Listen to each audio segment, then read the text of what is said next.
Selamat malam pemirsa. 20 Oktober 2014 lalu, Joko Widodo dan Yusuf Kala resmi dilantik sebagai Presiden dan Wakil Presiden Republik Indonesia.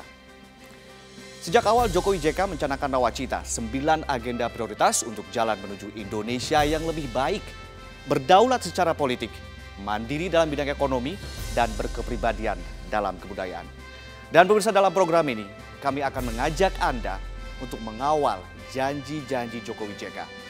Kali ini kami akan melihat rock and roll kerja membangun infrastruktur.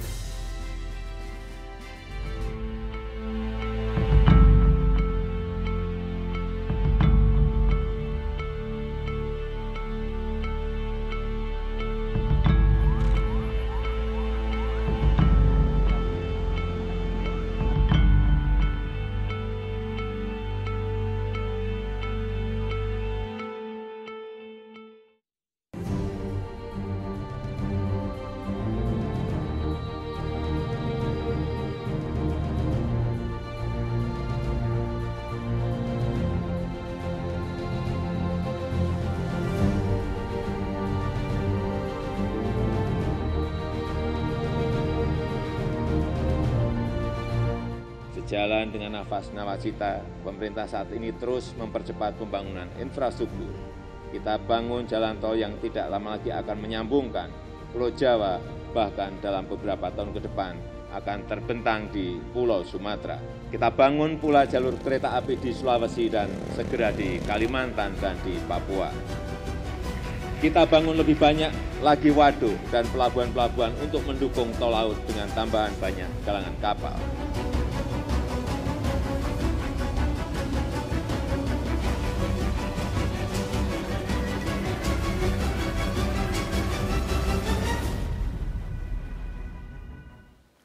Ya, sejak awal pemerintahannya, Jokowi JK telah berkomitmen untuk membangun Indonesia dari pinggiran dan juga desa dengan memperkuat daerah serta desa. Salah satu langkah konkretnya adalah rencana pembangunan infrastruktur. Nah, pemirsa, bendungan untuk Indonesia ditargetkan oleh Jokowi JK, ditargetkan dibangun sebanyak 65 bendungan dalam 5 tahun kepemimpinan mereka. 65 bendungan itu terdiri dari 49 bendungan baru dan 16 bendungan lanjutan. Dan target ini untuk memenuhi kebutuhan air dan pangan masyarakat. Luas lahan irigasi yang mendapat suplai air diharapkan juga akan bertambah sehingga secara langsung akan memenuhi hasil panen dan juga mendukung ketahanan pangan nasional. Namun dari target itu pemirsa, baru 7 bendungan saja yang telah dirampungkan hingga akhir 2016. Nah, selain bendungan pemirsa, jalan juga menjadi prioritas pemerintahan Joko Widodo untuk mendorong pemerataan daerah dan memajukan perekonomian nasional. Sejak awal pemerintahan hingga 2016 lalu, total sudah 176 km jalan tol yang dibangun. Dan targetnya, Indonesia akan memiliki tambahan 1.060 km jalan tol baru. Lalu, apakah target ini akan tercapai? Sebagai gambaran saja pemirsa, di bulan ini ada 5 tol baru yang akan beroperasi. Semarang Solo Seksi 3, Kertosono Mojokerto Seksi 2, Palembang Indralaya Seksi 1, Medan Kuala Namu, dan juga Binjai Seksi 2 dan juga 3. Review Badan Pengatur Jalan Tol memperkirakan hingga 2019 nanti Indonesia akan memiliki 1.851 km jalan tol baru. Nah, selain bendungan jalan tol, target ambisius lainnya adalah pembangunan infrastruktur 1 juta rumah bersubsidi per tahun. Nah, program ini untuk memenuhi kebutuhan rumah bagi masyarakat berpenghasilan rendah, di mana angka 1 juta sendiri adalah angka revisi dari yang sebelumnya adalah 2 juta rumah per tahunnya. Di tahun 2014 hingga 2016, target selalu kandas dan juga selalu meleset. Lalu bagaimana di tahun 2017 nanti? Sudah berapa persenkah yang tercapai khusus untuk pembangunan infrastruktur rumah ini? Pemirsa, selama 7 tahun, maksud kami selama 3 tahun, pembangunan infrastruktur menjadi capaian kerja Jokowi dan JK yang patut diapresiasi. Perlahan, kebijakan tersebut mulai terasa di bumi Nusantara. Sebab di era Jokowi JK, visi pembangunan tidak lagi Jawa sentris, melainkan Indonesia sentris.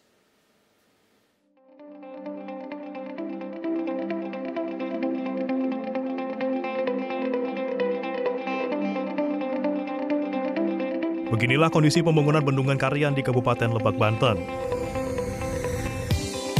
Sejak pembangunan dimulai pada akhir 2015, progres pembangunan bendungan ini sudah mencapai 40%. Selain irigasi, proyek pembangunan senilai 1,07 triliun rupiah ini diharapkan dapat menyuplai kebutuhan air, pengendalian banjir di daerah hilir, tujuan wisata, serta potensi pembangkit listrik di wilayah Provinsi Banten dan DKI Jakarta. Sementara, pembangunan bendungan di Banten yang penggarapannya hampir rampung adalah Bendungan Sindang Heula di Kabupaten Serang, Banten. Pada 2018, bendungan seluas 131 hektar ini ditargetkan siap memasok irigasi pada lahan seluas 1.000 hektar. Misna menjadi salah satu petani di Desa Sindang Heula yang sangat menginginkan lahan cocok tanamnya dapat segera dialiri air dari Bendungan Sindang Heula.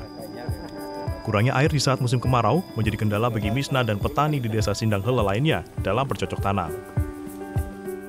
Turun hujan kan lama kan Pak ya. Kalau ada irigasi kan enak, bisa mengatur. Orang kampung-kampung kan bisa istilahnya berjalan, tani apa, pulau hijau, tanam padi, apa aja bisa kan. Desain Bendungan Sindang Heula yang menawan menjadi potensi wisata baru, khususnya di Kabupaten Serang, Banten. Bangunan Bendungan Sindang Heula dan Bendungan Karian ini adalah 2 dari 65 proyek bendungan yang menjadi bagian dari target pencapaian ketahanan sumber daya air Indonesia, seperti yang tertuang dalam makna nawacita Jokowi JK. 2 bendungan ini adalah bagian kecil dari grand design pembangunan makro ataupun mikro infrastruktur di seluruh Indonesia. Selain membangun bendungan, pemerintahan Jokowi JK juga terus mengenjot pembangunan jalan di perbatasan, tol, dan jalan nasional. Sejak dilantik menjadi kepala negara, Jokowi JK meyakini membangun infrastruktur adalah solusi untuk mengatasi ketimpangan. Harus diakui, ketimpangan wilayah antara Jawa dan luar Jawa masih terjadi. Gebrakan pun dimulai ketika Jokowi JK mewujudkan pembangunan jalan Trans Papua. Presiden Joko Widodo bahkan berulang kali mengecek proyek dengan anggaran 18,54 triliun rupiah ini. Medan yang berat dan situasi keamanan yang kadang rawan menjadi tantangan pemerintah untuk mewujudkan proyek di bumi cendrawasih ini.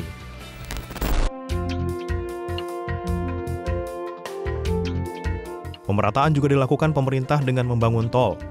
Salah satunya percepatan proyek tol Trans Jawa yang sempat mangkrak di era pemerintahan Presiden Susilo Bambang Yudhoyono. Baru di era Jokowi JK, pembangunan tol ini terwujud. Di era Jokowi JK pula, satu persatu masalah seperti pembebasan lahan dapat selesai. Momentum mudik tiap hari raya Idul Fitri pun menjadi pembuktian. Sejak 2016, pemerintah mampu memanjakan pemudik untuk menikmati tol ini, terutama di ruas Cikampek, Jawa Barat hingga Pemalang, Jawa Tengah. Sementara untuk mengatasi ketimpangan masyarakat yang berpenghasilan rendah, pemerintah telah menyalurkan kredit pemilikan rumah dengan pembiayaan yang cukup murah. Program Jokowi ini bernama Program Sejuta Rumah. Program ini sudah memasuki tahun ketiga. Pemerintah tetap melanjutkan program ini meski capaian di tahun 2015 dan 2016 masih jauh dari target. Pemerintah mengakui merealisasikan program ini memang bukan hal mudah. Salah satu kendala yang dihadapi ialah ketersediaan lahan. Kendala lain adalah regulasi dan kelembagaan. Persoalan banyaknya izin pembangunan hunian di tingkat pusat hingga daerah juga menjadi masalah lama.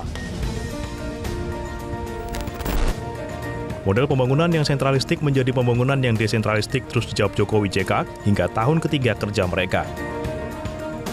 Fakta menarik mungkin luput dari perhatian pemerintah sebelumnya adalah membangun pos lintas batas negara. Inilah wujudnya.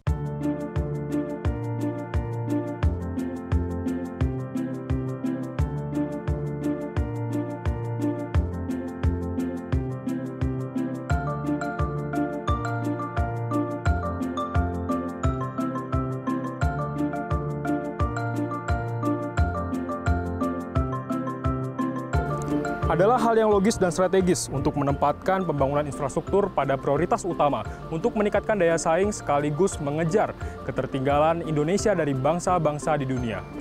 Selama 3 tahun kepemimpinan Jokowi JK, ada tren peningkatan dalam indeks daya saing infrastruktur Indonesia di mata dunia. Semakin tinggi indeks daya saing tersebut, maka akan semakin tinggi pula tingkat kepercayaan dunia usaha terhadap perbaikan infrastruktur serta iklim usaha di Indonesia. Peningkatan daya saing inilah yang dibutuhkan agar Indonesia bisa menjadi tuan rumah di negaranya sendiri. Persoalan infrastruktur memang menjadi pembeda nyata dalam kebijakan yang diambil oleh Jokowi JK dengan pemerintahan sebelumnya. Perbedaan itu bisa dilihat secara nyata jika melihat anggaran infrastruktur selama 5 tahun periode kedua SBY dan naiknya Jokowi menjadi presiden. Anggaran infrastruktur melenting tajam.